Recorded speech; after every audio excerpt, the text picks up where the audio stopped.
दो छोटे बंदर थे, चिंकी और मिंकी। बचपन से जंगल में खेलते कूदते बड़े हो रहे थे, लेकिन एक दिन कुछ इंसान उन्हें पकड़कर शहर ले आए। अब वो भीड़ भाड़ वाली गलियों में, सड़कों के किनारे एक रस्सी से बंधे हुए दिन बिताने लगे। इंसान उन्हें नाचने झूमने पर मजबूर करते। भूखे पेट, थकी हुई आंखों से वो अपने जंगल को याद करते।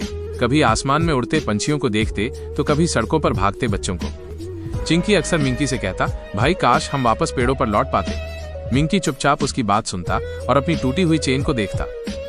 एक रात जब पूरा शहर सो रहा था, मिंकी ने अपनी आखिरी सांस ली। अगली सुबह जब चिंकी ने देखा, उसका सबसे अच्छा दोस्त दुनिया छोड़ चुका था। अब वो अकेला था और उसके सपने भी। इंसान उसके दर्द को नहीं समझ सके, वो बस तमाशा देखते रहे।